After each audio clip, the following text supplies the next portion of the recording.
تو اب سنو، ان لوگوں نے بلیک روم میں سچویشن تبدیل کر لی۔ چیف رافٹ اور باس جیکسن دونوں کو انہوں نے ہلاک کر دیا ہے۔ اس کے ساتھ ہی بلیک روم کی راہداری میں سیکیورٹی کے 9 افراد کی لاشیں بھی پڑی ہوئی نظر آئی ہیں۔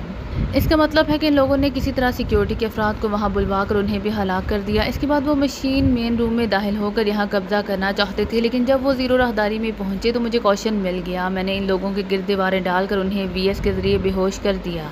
اس کے بعد میں نے چیکنگ کی تو چیف رافٹ، باس جیکسن اور سیکیورٹی کے 9 افراد کی لاشیں نظر آئیں، جس کے بعد میں نے پہلے ان چاروں کو ہلاک کرنے کا فیصلہ کیا۔ چنانچہ میں نے سائنائڈ گیس کی مخصوص مشین کو آن کر کے اس راہداری میں سائنائڈ گیس فائر کر دی۔ اس طرح وہ سب بے ہوشی کے عالم میں ہلاک ہو گئے۔ اب ان کی لاشیں زیرو راہداری میں پڑی ہوئی ہیں، سائمن نے تفصیل بتاتے ہوئے کہا۔ او پھر تو آپ ہی چیف ہے، لیکن اب حکومت کو اطلاع دینی ہوگی، ایک اور آدمی نے کہا۔ ہاں ظاہر ہے، لیکن جب تک کوئی نیا چیف یا باس نظر نہیں آتا میں ہی چیف ہوں اور تم سب میرا حکم ماننے کے پابند ہو، لیکن اس کے باوجود میں تم لوگوں سے مشورہ لینا چاہتا ہوں، سائمن نے کہا۔ کیسا مشورہ؟ ایک اور آدمی نے چونک کر پوچھا۔ ان لاشوں کو سمندر میں ڈال کر حکومت کو اطلاع دی جائے یا حکومت کو اطلاع دے کر ان کی ہدایات کے مطابق عمل کیا جائے، سائمن نے کہا۔ چیف سائمن، ہو سکتا ہے حکومت آپ کی باتوں پر یقین نہ کرے، اسی لیے لاشوں کو بطور ثبوت پیش کرنا ہوگا، ورنہ ہم پر بھی بغاوت کا الزام لگ سکتا ہے۔ اسی لیے میرا خیال ہے کہ آپ ان لاشوں کو زیرو روم میں محفوظ کر دیں۔ اس کے بعد حکومت کو اطلاع دیں، پھر جیسے وہ حکم کریں ویسے ہی کریں، ایک اور آدمی نے کہا۔ پھر ایک ایک کر کے سب نے اس آدمی کی تجویز کی تائید کر دی۔ ٹھیک ہے، رابرٹ نے اچھا مشورہ دیا ہے۔ ان کی تعداد 4 ہے، 2 مرد اور 2 عورتیں۔ رابرٹ، تم اپنے ساتھ 4 آدمیوں کو لے جاؤ اور زیرو راہداری کھول کر ان لوگوں کو زیرو روم میں پہنچا دو۔ اس کے بعد رافٹ اور جیکسن کی لاشوں کو بھی وہیں پہنچا دو۔ میں حکومت سے رابطہ کرتا ہوں، سائمن نے کہا۔ اور اٹھ کھڑا ہوا۔ اس کے اٹھتے ہی باقی ساتھی بھی اٹھ کر کھڑے ہو گئے اور سائمن مڑا اور تیز تیز قدم اٹھاتا سائڈ پر موجود ایک چھوٹے سے کمرے کی طرف بڑھ گیا جو جیکسن کا آفس تھا۔ وہاں وائرلیس آپریٹڈ فون موجود تھا۔ آفس میں داخل ہو کر وہ جیکسن کی مخصوص کرسی پر بیٹھا، پھر اس نے میز کی دراز کھول کر اس میں سے ایک ڈائری نکال کر میز پر رکھی، پھر اسے کھول کر دیکھنے لگا۔ چند لمحوں بعد ایک صفحے پر اس کی نظریں جم گئیں۔ اس نے ہاتھ بڑھا کر ریسیور اٹھا لیا اور ڈائری کو دیکھ دیکھ کر نمبر پریس کرنے شروع کر دیے۔ دوسری طرف گھنٹی بجنے کی آواز سنائی دینے لگی، پھر ریسیور اٹھا لیا گیا۔ یہ سے ایک محتاط سی آواز سنائی دی۔ کنگ سے بات کراؤ، میں جزیرہ برٹن سے سائمن بول رہا ہوں، انتہائی اہم اطلاع دینی ہے، سائمن نے تیز لہجے میں کہا۔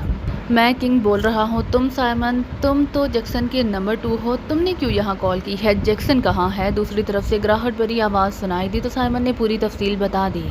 او کیا تم نے ان لوگوں کو ہلاک کر دیا ہے؟ کیا واقعی؟ دوسری طرف سے ایسے لہجے میں کہا گیا جیسے سائمن اس معاملے میں یکسر جھوٹ بول رہا ہو۔ یہ سر، ان کی لاشیں زیرو روم میں پڑی ہوئی ہیں۔ پہلے میں نے سوچا تھا کہ ان کی لاشوں کو اٹھوا کر سمندر میں ڈلوا دوں، لیکن پھر میں نے ثبوت کے طور پر انہیں زیرو روم میں رکھوا دیا ہے تاکہ وہ گل سڑ نہ جائیں اور ثبوت کے طور پر بھی محفوظ رہیں۔ اب میرے لیے کیا حکم ہے؟ سائمن نے کہا۔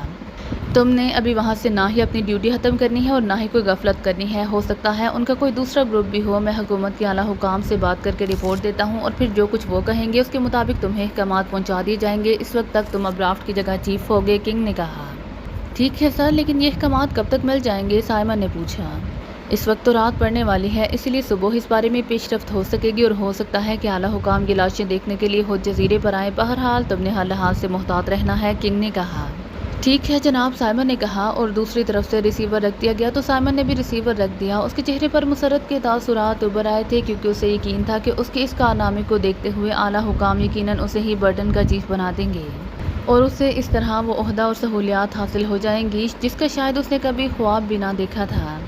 عمران کی آنکھیں کھلی تو کافی دیر تک اس کی آنکھوں کے سامنے دھند سی چھائی رہی، پھر آہستہ آہستہ وہ پوری طرح شعور میں آتا چلا گیا۔ اس کے ساتھ ہی وہ بے اختیار اٹھ کر بیٹھ گیا۔ اس نے ادھر ادھر دیکھا تو بے اختیار چونک پڑا کیونکہ یہ ایک کافی بڑا کمرہ تھا جس کی چھت میں لگا ہوا تیز روشنی کا بلب جل رہا تھا۔ کمرے میں بے پناہ سردی تھی، دیواروں پر سفید رنگ کی برف کی تاثیر چڑھی ہوئی نظر آ رہی تھی۔ کمرے میں فرش پر تنویر، صالحہ اور جولیا کے ساتھ ساتھ رافٹ اور جیکسن اور سیکیورٹی کے افراد کی لاشیں بھی پڑی تھیں۔ عمران کے منہ کا ذائقہ انتہائی تلخ ہو رہا تھا۔ یہ سب کیا ہوا ہے؟ ہم کہاں پہنچ گئے ہیں؟ عمران نے بڑبڑاتے ہوئے کہا۔ اس کے ساتھ ہی وہ اٹھ کھڑا ہوا۔ اسی لمحے اس نے تنویر کو کراہتے ہوئے سنا تو وہ تنویر کی طرف بڑھ گیا۔ اب اسے خاصی سردی محسوس ہونے لگ گئی تھی اور اسے محسوس ہونے لگ گیا تھا کہ سردی لمحہ بلمحہ بڑھتی چلی جا رہی ہے۔ اس نے تنویر کو جھنجھوڑ دیا۔ ہم کہاں ہیں؟ کیا مطلب؟ تنویر نے آنکھیں کھولتے ہوئے لاشعوری لہجے میں کہا۔ پوری طرح ہوش میں آ جاؤ، ہم خطرے میں ہیں، عمران نے کہا اور آگے بڑھ کر وہ صالحہ کے قریب پہنچا۔ اس نے جھک کر صالحہ کی ناک اور منہ دونوں ہاتھوں سے بند کر دیا۔ چند لمحوں بعد صالحہ کے جسم میں حرکت کے تاثرات نمودار ہونے شروع ہو گئے تو عمران نے ہاتھ ہٹائے، پھر اس نے یہی کارروائی جولیا کے ساتھ دہرا دی۔ یہ سب کیا ہوا ہے؟ میرے منہ کا ذائقہ بے حد تلخ ہو رہا ہے، پھر یہاں انتہائی سردی ہے، تنویر نے کہا۔ باتیں بعد میں ہوں گی، فی الحال ہم نے یہاں سے نکلنا ہے ورنہ اس سردی نے ہمارے خون کو بھی یخ کر دینا ہے، عمران نے کہا اور تیزی سے کمرے کے بھاری دروازے کی طرف بڑھ گیا جو فولادی تھا۔ اس نے ہینڈل کو پریس کر کے کھینچا تو دروازہ کھلتا چلا گیا۔ باہر ایک راہداری تھی۔ آ جاؤ باہر، جلدی کرو، عمران نے مڑ کر کہا اور باہر راہداری میں آ گیا۔ یہاں سردی نہیں تھی۔ تھوڑی دیر بعد تنویر اور اس کے پیچھے جولیا اور صالحہ بھی باہر آ گئیں تو عمران نے دروازہ دوبارہ بند کر دیا۔ او عمران، اس قدر سردی، یہ سب کیا ہو رہا ہے؟ جولیا نے کہا۔ ابھی کچھ معلوم نہیں ہے، شاید انہوں نے ہمیں لاشیں سمجھ کر اس سرد خانے میں رکھوا دیا ہے۔ آؤ اب ہم نے اس مشین روم پر قبضہ کرنا ہے، عمران نے کہا۔ لیکن ہمارے پاس تو اسلحہ بھی نہیں ہے، تنویر نے کہا۔ اسلحہ بھی مل جائے گا، عمران نے خشک لہجے میں کہا۔ پھر راہداری کے آخر میں وہ ایک کمرے میں داخل ہوئے اور اس کمرے میں داخل ہوتے ہی عمران بے اختیار ٹھٹک کر رک گیا کیونکہ کمرے میں دیوار کے ساتھ ایک دیو ہیکل مشین موجود تھی جو خود بخود چل رہی تھی۔ عمران غور سے اس مشین کو دیکھتا رہا، پھر اس کے لبوں پر بے اختیار مسکراہٹ تیرنے لگی کیونکہ وہ اس مشین کی نوعیت کو سمجھ گیا تھا۔ یہ سپر کمپیوٹر کو دی جانے والی ایٹمی بیٹریوں کے کرنٹ کو کنٹرول کرنے والی مشین تھی۔ عمران نے ہاتھ بڑھا کر اس مشین کو آپریٹ کرنا شروع کر دیا۔ تھوڑی دیر بعد اس نے ہاتھ ہٹایا اور پیچھے ہٹ گیا۔ صالحہ، جولیا اور تنویر خاموش کھڑے تھے۔ آؤ اب ہم سب نے اس مشین روم والے کمرے میں جانا ہے، اس کے ساتھ ہی وہ تیزی سے راہداری کی طرف بڑھ گئے۔ پھر وہ اس مشین روم میں داخل ہوئے۔ تم دونوں یہاں کی سائڈوں کی تلاشی لو، عمران نے جولیا اور صالحہ سے کہا اور خود وہ اس شیشے والے کمرے میں داخل ہو گیا۔ وہاں موجود مشین کا اس نے بڑے غور سے جائزہ لیا، پھر ایک طویل سانس لے کر وہ باہر آ گیا۔ یہاں ایک آفس نما کمرہ ہے، وہاں فون بھی ہے، جولیا نے کہا۔ ٹھیک ہے، آؤ تنویر تم یہی رہو گے، عمران نے کہا۔ میرا خیال ہے میں باہر جا کر ان ساری عمارت کو چیک کر لوں، اسلحے کے بغیر مجھے بڑی الجھن ہو رہی ہے، تنویر نے کہا۔ ٹھیک ہے، جولیا تمہارے ساتھ جائے گی، صالحہ تم میرے ساتھ آؤ، عمران نے کہا اور جھک کر اس آدمی کو جو شیشے والے کمرے سے باہر آ کر بے ہوش ہوا تھا اٹھا کر کاندھوں پر ڈالا، پھر صالحہ کی رہنمائی میں اس کمرے میں پہنچ گیا جو واقعی آفس کے انداز میں سجایا گیا تھا۔ عمران نے سائڈ پر موجود ایک کرسی پر اس آدمی کو بٹھایا، پھر اس کا کوٹ اس کی پشت پر کافی نیچے کر دیا۔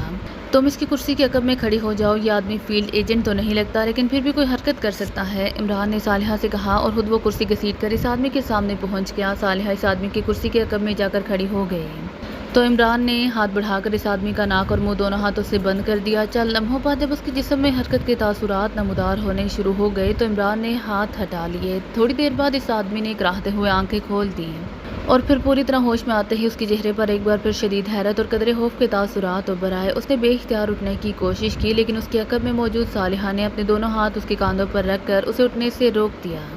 تمہارا نام کیا ہے؟ عمران نے انتہائی سرد لہجے میں کہا۔ تم زندہ ہو؟ کیسے زندہ ہو؟ نہیں، ایسا تو ممکن ہی نہیں ہے، سائنائڈ گیس کے فائر کے بعد تم کیسے زندہ رہ سکتے ہو؟ نہیں، تم کوئی بھدرو ہو یا بھوت ہو، اس آدمی نے مسلسل بولتے ہوئے کہا۔ اس کا ہذیانی انداز تھا۔ سنو، تمہارے ساتھیوں کی گردنیں ٹوٹ چکی ہیں، اگر تم اپنی گردن نہیں توڑوانا چاہتے تو میرے سوال کا جواب دو، عمران نے سرد لہجے میں کہا۔ مام میں زندہ رہنا چاہتا ہوں، مجھے مت مارو، اس آدمی نے خوف سے کانپتے ہوئے لہجے میں کہا۔ تمہارا نام کیا ہے؟ عمران نے خشک اور سرد لہجے میں کہا۔ سائمن، میرا نام سائمن ہے، اس آدمی نے جواب دیا۔ تمہارا عہدہ کیا ہے؟ عمران نے پوچھا۔ مام، میں اس وقت چیف ہوں، باس جیکسن اور چیف رافٹ کی موت کے بعد میں چیف ہوں، صبح کو اعلیٰ حکام آئیں گے، تب تک کنگ نے مجھے چیف بنا دیا ہے، میں چیف ہوں، سائمن نے کہا۔ اب تفصیل سے بتا دو کہ تم نے ہمارے ساتھ کیا کیا تھا، تم نے دوسری بار سائنائڈ گیس کا نام لیا ہے، تفصیل سے بتاؤ کہ کیا ہوا۔ ہم راہداری میں تھے کہ ہمارے آگے پیچھے دیواریں آ گئیں اور پھر سفید رنگ کی گیس سے ہم بے ہوش ہو گئے۔ جب ہمیں ہوش آیا تو ہم انتہائی ٹھنڈے کمرے میں موجود تھے، مجھے بتاؤ کہ اس دوران کیا ہوا اور وہ سفید گیس کون سی تھی، عمران نے سرد لہجے میں کہا۔ مجھے تمہارا راہداری میں پہنچنے کا کوشن ملا تو میں نے تمہیں چیک کیا، پھر میں نے دونوں طرف دیواریں کر کے وہاں تمہیں بند کر دیا، پھر وی ایس گیس فائر کر کے تمہیں بے ہوش کیا، اس کے بعد میں نے چیکنگ کی تو مجھے رافٹ جیکسن اور سیکیورٹی کے 9 افراد کی لاشیں نظر آئیں، تو میں نے سائنائڈ گیس وہاں راہداری میں فائر کر کے تمہیں ہلاک کر دیا۔ اس کے بعد میں نے ڈیفنس سیکرٹری کے نمائندے کنگ سے بات کی، سائمن نے کہا، پھر کنگ سے ہونے والی بات چیت دہرا دی۔ اس کے بعد تمہاری یا دوسرے لوگوں کی لاشیں میں نے زیرو روم میں پہنچا دی تاکہ وہ گل سڑ نہ جائیں، اور پھر تم اچانک آ گئے۔ ارے ہاں، تم نے مشین روم کا دروازہ کیسے کھول لیا اور تم اندر آ گئے؟ سپر کمپیوٹر نے تمہیں نہیں روکا، یہ کیسے ممکن ہے؟ اور مجھے بھی تمہاری آمد کا کوئی کوشن نہیں ملا، یہ کیسے ممکن ہے؟ اور تم سائنائڈ گیس سے بھی ہلاک نہیں ہوئے، یہ کیسے ممکن ہے؟ سائمن ہر فکرے کے بعد یہ کیسے ممکن ہے کہ گردان کرتا چلا جا رہا تھا اور عمران بے اختیار مسکرا دیا۔ یہ ہم پر اللہ تعالیٰ کا خاص کرم ہے سائمن کہ وہ ہمیں ہر بار بچا لیتا ہے۔ تم سائنسدان نہیں ہو، صرف ایجنٹ ہو۔ تمہیں معلوم ہی نہیں ہے کہ جب کسی پر VS کا اٹیک ہو چکا ہو تو اس پر سائنائڈ گیس کوئی اثر نہیں کرتی۔ پھر اس سے پہلے کہ ہم پر VS کے اثرات ختم ہوتے اور سائنائڈ گیس ہمیں ہلاک کر دیتی، تم نے ہمیں 0 روم میں پہنچا دیا جہاں بے پناہ سردی تھی۔ اس بے پناہ سردی کی وجہ سے سائنائڈ گیس کے اثرات خود بخود ختم ہوتے چلے گئے، اور چونکہ سائنائڈ گیس کے اثرات بھی ختم ہو گئے تھے اس لیے ہمیں ہوش آ گیا۔ البتہ سائنائڈ گیس کے اس قدر اثرات باقی رہ گئے تھے کہ ہمارے منہ کا ذائقہ بے حد تلخ ہو گیا تھا۔ ویسے ہم دوسرے لفظوں میں یقینی موت سے بچ گئے ہیں۔ پھر ہم باہر آ گئے اور ایک کمرے میں ایٹمی بیٹریوں کی توانائی کنٹرول کرنے والی مشین تھی۔ نہ جانے تم لوگوں نے اسے وہاں کیوں نصب کر رکھا ہے۔ میرا خیال ہے کہ ایٹمی بیٹریاں اس کمرے کے نیچے گہرائی میں موجود ہوں گی۔ میں نے اس کنٹرولنگ مشین کو آپریٹ کر کے سپر کمپیوٹر کو سپلائی کرنے والی توانائی روک دی، جس کا نتیجہ یہ ہوا کہ سپر کمپیوٹر نے کام کرنا چھوڑ دیا اور ہم اطمینان سے تمہارے سروں پر پہنچ گئے، عمران نے تفصیل بتاتے ہوئے کہا۔ حیرت انگیز، انتہائی حیرت انگیز۔ بہرحال تم مجھے چھوڑ دو، میں تمہیں باہر پہنچا دیتا ہوں، ورنہ یہاں ایسے انتظامات ہیں کہ تم زندہ نہیں جا سکتے، سائمن نے کہا۔ ایک صورت میں تمہیں زندہ چھوڑا جا سکتا ہے سائمن کہ تم ہمیں اسٹور سے ڈبل لاک کا آلہ نکال دو، عمران نے کہا۔ وہ تو اب ویسے بھی نہیں نکل سکتا، اسٹورز تو سپر کمپیوٹر سے ہی آپریٹ ہوتے ہیں اور ڈبل لاک آلہ تو سپر کمپیوٹر اس وقت تک باہر نہیں نکال سکتا جب تک پرائم منسٹر صاحب کا خصوصی اجازت نامہ سپر کمپیوٹر میں فیڈ نہ کیا جائے، سائمن نے کہا۔ تو پھر اس کے فارمولے کی کاپی نکال دو، تب ہم تمہیں زندہ چھوڑ دیں گے، ورنہ اگر ہم یہاں تک پہنچ گئے ہیں تو یہ کام بھی خود ہی کر لیں گے۔ البتہ تمہارے ساتھیوں کی لاشوں میں تمہاری لاش کا بھی اضافہ ہو جائے گا، عمران نے کہا۔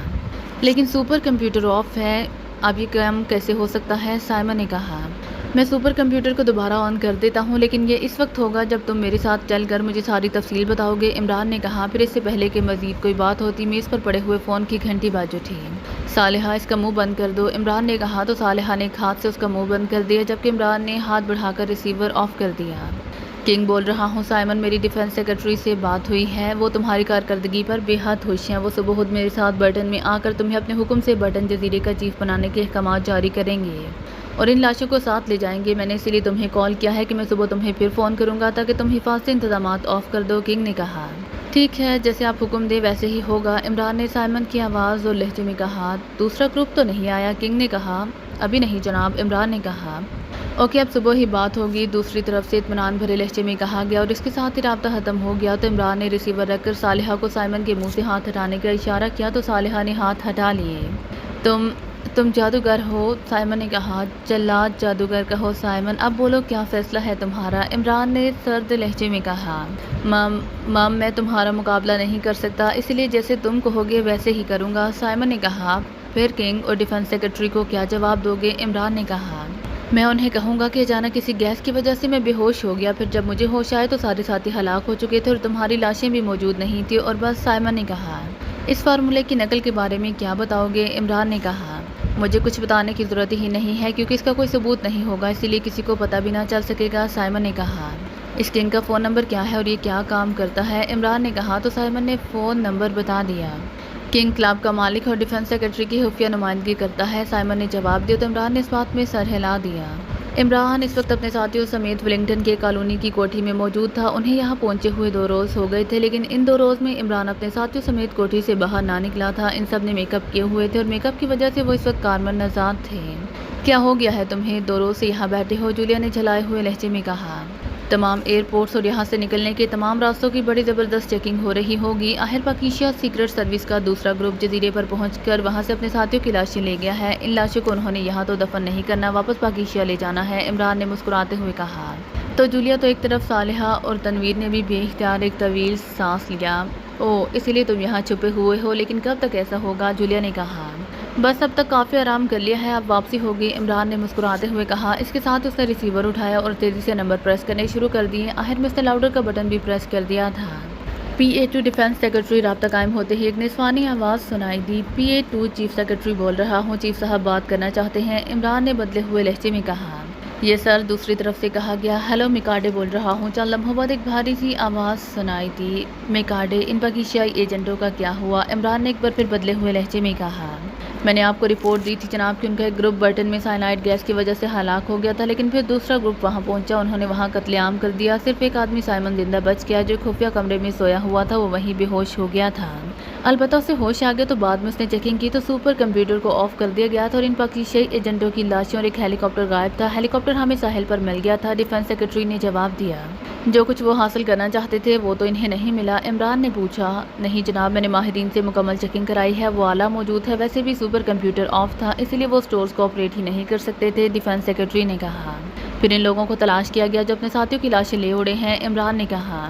یہ سر 2 روز تک پوری تفصیل سے چیکنگ کرائی گئی ہے لیکن ان کا پتہ نہیں چل سکا۔ اب میں نے چیکنگ بند کرا دی ہے کیونکہ وہ شاید فوری طور پر نکل جانے میں کامیاب ہو گئے ہیں، دوسری طرف سے کہا گیا۔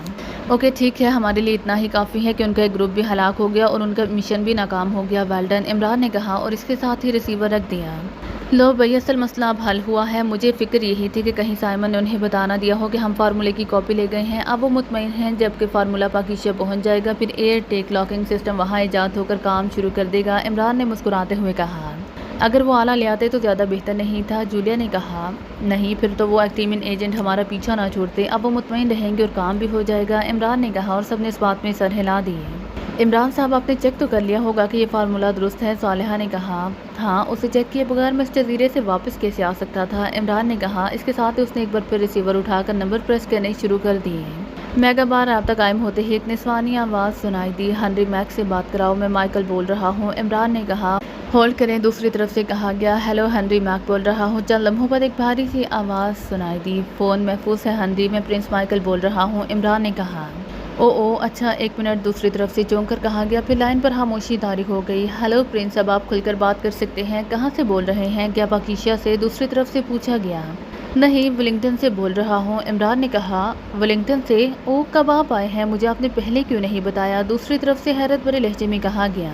ہم تو آ کر اب واپس بھی جا رہے ہیں، اس بار تمہارے ذمہ واپسی کا بندوبست کرنا ہے، عمران نے مسکراتے ہوئے کہا۔ واپس؟ کیا مطلب، کیا مشن مکمل ہو گیا ہے اتنی جلدی، ہنری میک نے انتہائی حیرت بھرے لہجے میں کہا تو عمران بے اختیار مسکرا دیا۔ ہم نے اپنی جانوں پر کھیل کر مشن مکمل کیا ہے، سائنائڈ گیس کے اٹیک برداشت کر کے ہم زندہ بچ گئے ہیں اور تم کہہ رہے ہو اتنی جلدی، عمران نے مسکراتے ہوئے کہا۔ او پرنس، آپ نے مجھے کال کیوں نہیں کیا، کیا آپ چیف کو مجھ پر اعتماد نہیں رہا، ہنری میک نے کہا۔ جس روز اعتماد ختم ہوا اس روز تم دنیا میں نظر آنا بند ہو جاؤ گے، اسی لیے ایسا مت سوچا کرو، اس بار مشن ہی ایسا تھا کہ ہمیں مسلسل اور تیزی سے کام کرنا پڑا ہے، بہرحال ہم مشن میں کامیاب ہو گئے ہیں اور اب ہم نے واپس جانا ہے، لیکن تم پہلے ایئرپورٹ سے معلوم کراؤ کہ کیا وہاں چیکنگ ختم ہوئی ہے یا نہیں، عمران نے کہا۔ تو چیکنگ آپ کی وجہ سے ہو رہی تھی، لیکن وہ لوگ تو 4 لاشوں کو تلاش کر رہے تھے، دوسری طرف سے حیرت بھرے لہجے میں کہا۔ ہم بھی لاشیں ہی ہیں، چلتی پھرتی لاشیں، بہرحال چیکنگ کا کیا ہوا، ہو رہی ہے یا نہیں، عمران نے پوچھا۔ وہ کل رات ختم کر دی گئی ہیں، اب کوئی چیکنگ نہیں ہو رہی، ہنری نے جواب دیتے ہوئے کہا۔ اوکے، پھر ڈارسن کالونی کی کوٹھی نمبر 12A بلاک میں پہنچ جاؤ تاکہ تم سے تفصیلی بات چیت ہو سکے، عمران نے کہا۔ ٹھیک ہے، میں آ رہا ہوں، دوسری طرف سے کہا گیا تو عمران نے اوکے کہہ کر ریسیور رکھ دیا۔ اسے یہاں کیوں بلایا ہے، جولیا نے کہا۔ تاکہ ہمارے کاغذات تیار ہو سکے، بغیر کاغذات کے ہم ایکریمیا سے باہر کیسے جا سکتے ہیں، عمران نے کہا۔ کیا یہ فورن ایجنٹ ہے، صالحہ نے پوچھا۔ ہاں، اور چیف کا لاڈلا بھی ہے، اسی لیے ناراض ہو رہا تھا کہ اسے کیوں نہیں اس مشن میں شامل کیا گیا، عمران نے کہا۔ اور تم چیف کے لاڈلے نہیں ہو، بولو، جولیا نے مسکراتے ہوئے کہا۔ چیف کا تو نہیں، البتہ ڈپٹی چیف کے بارے میں یہ بات کہی جا سکتی ہے، عمران نے مسکراتے ہوئے کہا تو جولیا کا چہرہ یکلہت گلناز سا ہو گیا اور صالحہ بے اختیار ہنس پڑی۔ تنویر نے ہونٹ بینچ لیے تھے لیکن وہ اپنی عادت کے مطابق خاموش رہا تھا۔